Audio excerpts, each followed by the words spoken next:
What's going on? In this video, I'm going to be giving my client a medium shadow fade. I'm going to walk you through how I approach this cut. And to start off, I just want to go in by picking the hair up and lifting it from the scalp, just to give myself an overall view of what I'm working with and an idea of how the canvas actually is. Then typically, you'll get a client consultation. However, I'm already aware because this is a recurring client. Someone in the comment section asked me to do women's shorter hairstyle, so here you have it. Going in first, I want to start off by going in with the lever completely closed on my number 1 guard because I want to set this baseline in not completely bald or not too low. So I want to go in with a 1 guard versus going in with the lever completely closed or the lever completely open, which would be a natural or normal shadow length. Here I'm just leaving more length to be able to line up the side as well as the back in order to make it more feminine and give it that full look, but still blended and giving it a gradient effect to be able to make sure that this fade actually blends out into the style that's on top. So I'm setting the baseline with the 1 guard with the lever completely closed. As I mentioned, going around the contour of the ear and the head shape just to be able to give it that full one guard length and make sure it's completely even with the different hair growth patterns and the different hair direction that the hair is laying in order to give it a smooth 1 guard feel.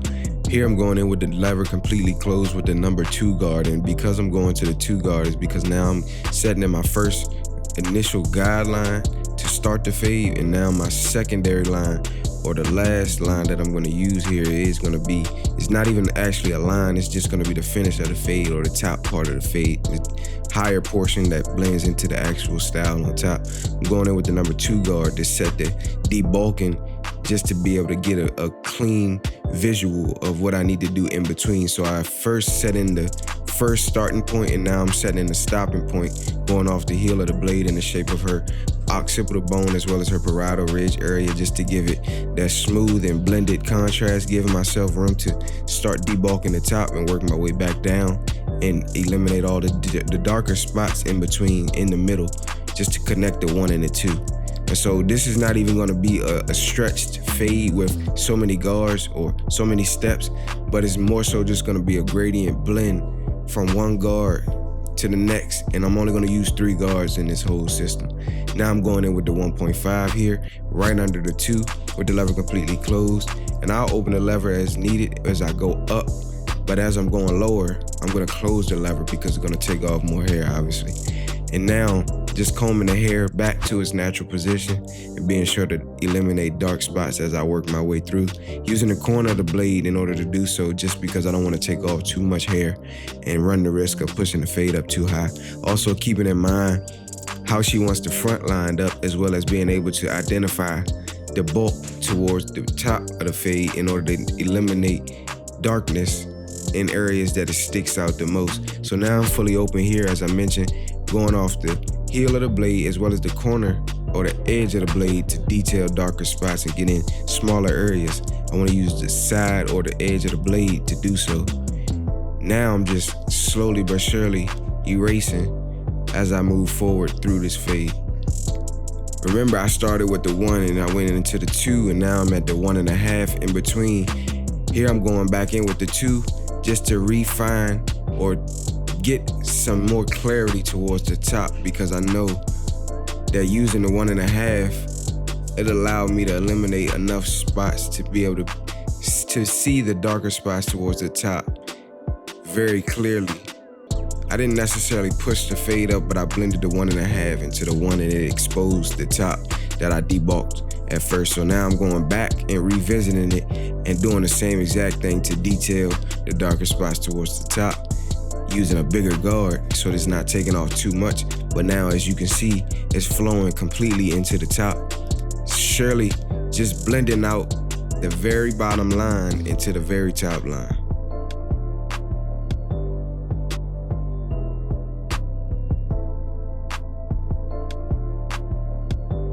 Again, the higher you go, the more you want to open up the lever just to give it that blended effect. And here on the other side, as you can see, I'm going in the same exact way, using the same exact system, the same exact steps.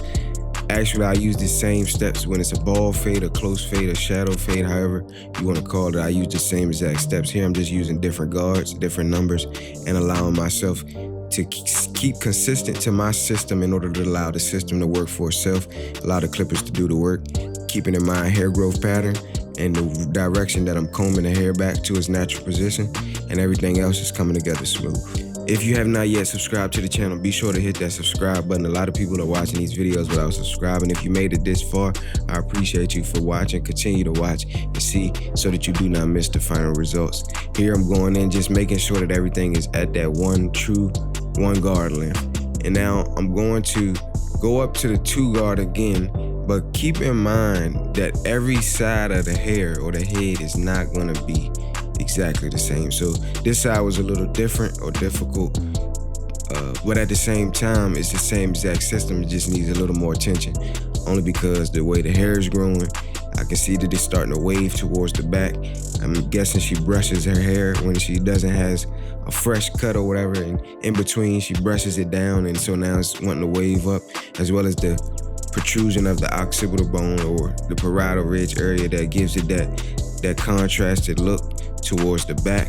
That still needs attention, but it doesn't need overcutting. It needs a lot of detail work in order to blend it in and make sure that it's actually at that desired length, but gives it that illusion that it's blended in. So here I'm going in with the 2 guard again, as I mentioned before, but as you can see, I'm gonna attack it a little different. Taking my time, using the heel of the blade, flicking out and playing my part. But at the same time, now I'm gonna keep in mind that wave, as well as that protrusion, or as well as that inconsistent hair growth or hair direction that's giving it the illusion that it's a patch, or it's not as dense, or it's not necessarily full in terms of a blended look. So now I just want to be cautious, but at the same time, I'm not scared, and I know that every time that I attack this, I'm gonna be able to execute at a high level and give myself room to make mistakes or go back in and correct those. So here I'm going in with the 1.5 guard right up under the 2 guard, working my way back down to the 1 as I did on the other side, but I'm right up under that 2, being sure not to go up too high, as well as not to overcut this or do too much to make these lighter areas seem even more lighter. And so I'm just playing my part, using the heel of the blade and the corner of the blade where necessary, keeping in mind where I need to line everything up, as well as drop the fade towards the back so that it's not too high up. You want to have a system in order to resort to, in order to have something that you can go back to every time that you're in doubt and you can lean on. So you want to have a specific structural plan throughout each haircut from beginning to end to be able to execute. Whether it's the one that you like or not, you need to find something that sticks in order to be able to execute that over and over and over enough to have confidence, so that you're not intimidated with these different haircuts, different hairstyles, different hair textures, different hair growth patterns. You need to have something that allows you to get from point A to point B throughout this haircut in order to execute and get the job done and still please your client. So what a system does, it gives you clarity, one, and it gives you structure, as well as it gives you efficiency. And you will get better with time as you add or eliminate certain steps in order to be more efficient. But at the same time, you never just want to be in a haircut just winging it and going through it as if you have no idea what you're doing. One, the client can tell, as well as you for a fact know that you're not in good stance when you have a haircut or a client that's keeping you an hour and a half to 2 hours over time. But just know that you will get better. Keep putting in the reps, keep taking pictures and looking back at the pictures to see exactly what it is that you could do different, what you could stop doing in order to cut down on time, what you could help someone else by doing to prepare for the next haircut, even if you have to tell them exactly what their haircut is, so that you can skip steps with the consultation, but also have a clear understanding when the client's coming back and returning to your chair. You want to know what exactly is going on.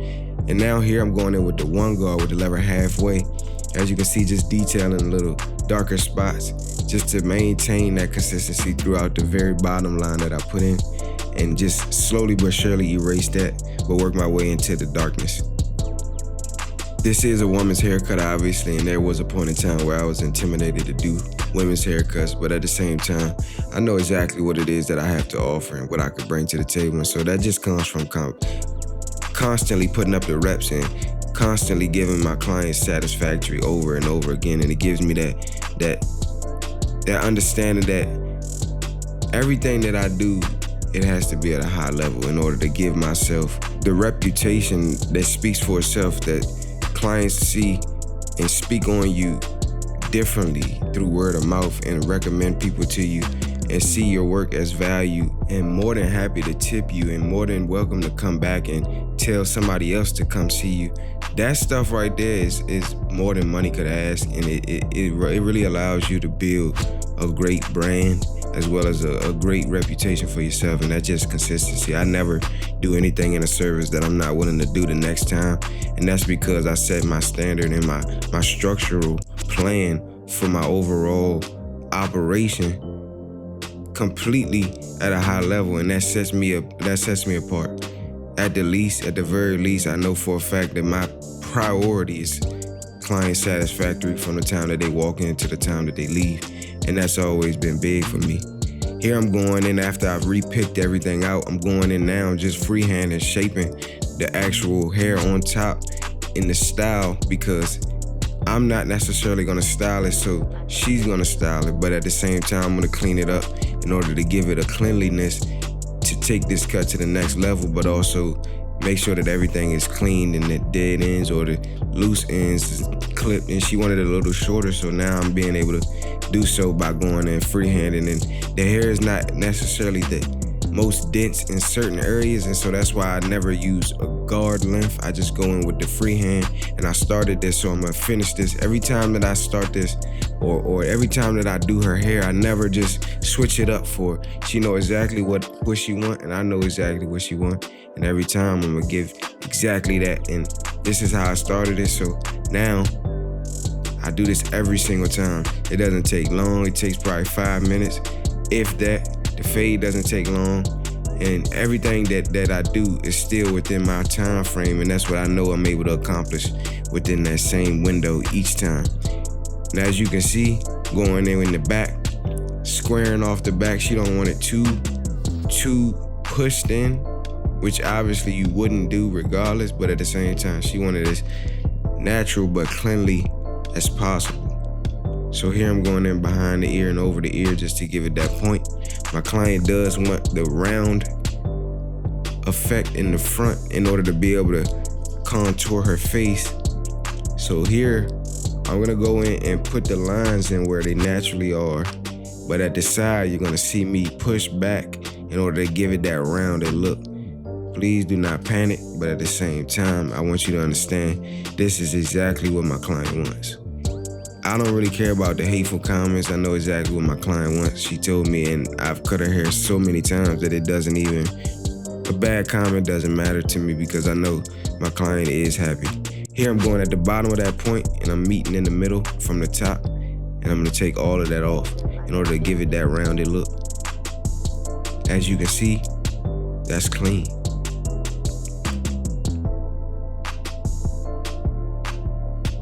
That's clean. Go back over it, comb it out, go back over it again, comb it out, go back over it again.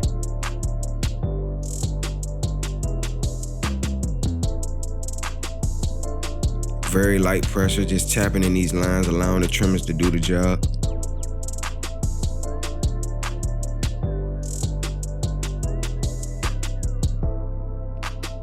That's clean.